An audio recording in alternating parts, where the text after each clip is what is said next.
Madrid's firm rejection of the American F-35 Lightning II isn't just about hardware.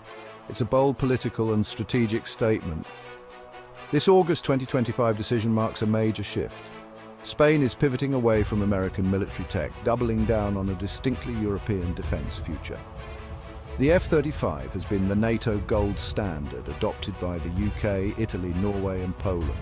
Spain's refusal is a significant act of defiance. It challenges the narrative of American technological supremacy and questions the wisdom of tying its air force so closely to Washington. Madrid is saying the price of joining the F-35 club, financially and strategically, is too high. This move forces us to look beyond the jets to the deeper geopolitical currents at play. Spain's decision is the latest and perhaps most forceful chapter in Europe's ongoing struggle for strategic autonomy. It's a calculated gamble, trading the immediate superiority of an American jet for the long-term promise of a European alternative. The message is clear. Spain wants Europe's security built by European hands. This is a choice between proven American power and the promise of a future European fighter. Spain has drawn its line in the sand. Saying no to the F-35 comes at a steep price. Spain is walking away from the world's most advanced operational fighter jet, especially the F-35B, the only real replacement for its aging Harrier carrier jets. Without it, Spain loses its fixed-wing carrier capability, a major symbol of naval power. The F-35's stealth, sensors and networked warfare are unmatched, and the Air Force also loses a mature fifth-generation platform to replace its old FA-18 Hornets. The F-35 is more than a fighter. It's a flying intelligence hub, offering seamless data sharing with NATO allies. By opting out, Spain sacrifices interoperability and the efficiencies of the shared logistics and maintenance network. Instead, it faces higher sustainment costs and greater logistical complexity. Spain is giving up a guaranteed technological leap for a more uncertain but autonomous future. The F-35's capabilities aren't in doubt. Madrid simply decided the strategic and industrial price was too high, the result of significant immediate capability gap. The biggest problem lands on the deck of the Juan Carlos I, Spain's flagship, designed for the F-35B. With Harriers retiring by 2030 and no F-35B, the ship risks becoming just a helicopter carrier. This is more than a downgrade, it's an identity crisis for the Spanish Navy, losing its ability to project fixed-wing air power. For the Air Force, the aging FA-18 Hornets must now serve longer, creating a capability gap as threats grow more sophisticated. Spain's closest NATO neighbours, like Italy and the UK, will operate F-35Bs from their carriers, leaving Spain at a technological disadvantage in joint operations. The lack of interoperability could marginalize Spain in high-intensity conflicts. Operationally, Spain must rethink doctrine and strategy, forced to achieve similar effects with older, less capable aircraft. This means higher risks, greater losses, and more limited missions. The military's plans for a fifth-generation future are now on hold. Planners must go back to the drawing board.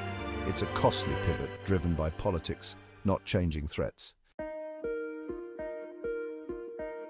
Why invite these headaches? The answer lies in Madrid's priorities: cost, industry, and sovereignty.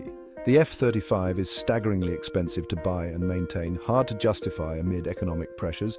Madrid argues that money is better spent at home, nurturing Spanish aerospace champions like Airbus Spain and Indra. Buying American means sending billions abroad with little return for Spanish industry. By rejecting the F-35, Spain invests in its own high-tech jobs and research. Sovereignty is key.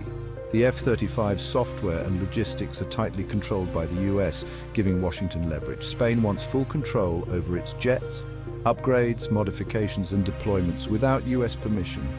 This decision is also about European politics. Spain, France and Germany are pushing for strategic autonomy.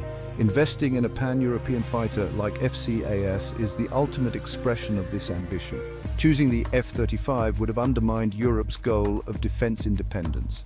The no to F-35 is as much a message to Brussels and Berlin as to Washington.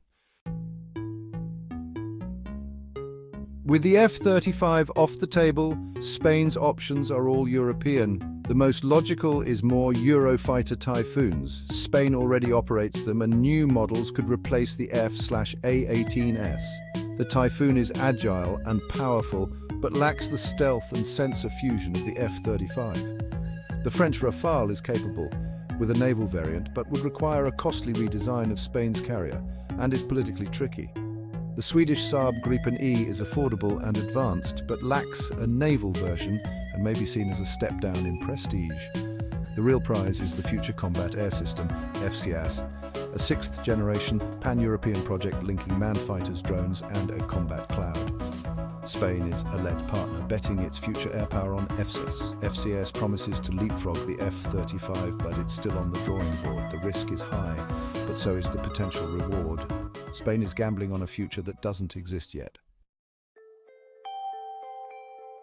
Spain's decision fits a long European quest for military self-reliance. For decades, Europe relied on American security and hardware, creating a cycle of dependency. Ambitious projects like the Tornado Eurofighter and Airbus A400M show Europe can build world-class equipment when united. But political squabbles and industrial rivalries, like the Eurofighter versus Rafale split, have often undermined cooperation. The F-35 decision highlights this tension. Buying American repeats old mistakes, starving Europe's own defense industry. Spain's bet on FCAS is a statement of belief in Europe's potential, even if it's a risky one. Ironically, NATO's security umbrella now fosters a dependency many Europeans want to escape.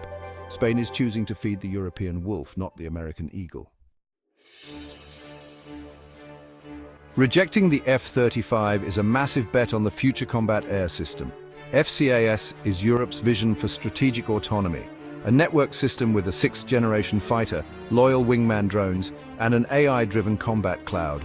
The goal: leapfrog today's technology and counter future threats. Spain isn't just buying a jet, it's buying into a new philosophy of air warfare. But the risks are huge. FCAS is breathtakingly complex, and political disagreements between France, Germany, and Spain threaten delays. Spain has traded the certainty of the F-35 for the promise of FCAS, which exists only on paper. If FCAS succeeds, Spain will be at the cutting edge with jobs and sovereignty secured. If it fails or is delayed, Spain could be left with obsolete jets and a dangerous capability gap. It's a true high-stakes roll of the dice. The future of Spanish air power now hangs on FCAS. Spain's F-35 snub sends a complex signal to NATO. Madrid insists it remains a committed ally, but frames the decision as pro-European, not anti-NATO. Spanish officials argue that a stronger European defense industry ultimately benefits NATO, but Washington may see it as a blow to transatlantic cohesion, since the F-35 is a key tool of US influence. Spain's move could inspire others, creating a technological fault line within the alliance. This complicates joint operations and training and may cause friction with the US. The UK, as a major F-35B operator, is left more isolated, especially as it pursues its own Tempest fighter project. By the 2040s, Europe could field 3 different advanced combat systems: the F-35, FCAS, and Tempest. This is hardly European unity, but reflects a multipolar world where allies prioritize their own interests. NATO will endure, but its internal dynamics are changing. Spain's move is a symptom of this evolution. Spain's rejection of the F-35 is a landmark decision, more than just military procurement. Madrid believes the long-term benefits of European innovation and industrial sovereignty outweigh the short-term advantages of American hardware. Spanish leaders know the risks and capability gaps, but see them as the price for independence. By betting on FCAS, Spain is investing in Europe's ability to compete at the highest level. This is a vote of confidence in European engineering, not a naive gamble. Spain's choice forces all nations to ask, where is the line between alliance and dependence? Spain has chosen the uncertain promise of tomorrow's European innovation over today's American power. The world will now watch to see if that bet pays off. If this video helped you unmask the real story behind Spain's military makeover like this video and help more people think critically, share it across your networks, because strategic insight is contagious. Subscribe to History and War for more sharp, stylish and slightly sardonic breakdowns of global defense developments. Leave your thoughts below. Would you want your Air Force built overseas or at home? And do not forget to turn on notifications for our next deep dive. Thank you for watching History War, where the future of conflict gets decoded with flair. See you in the next briefing.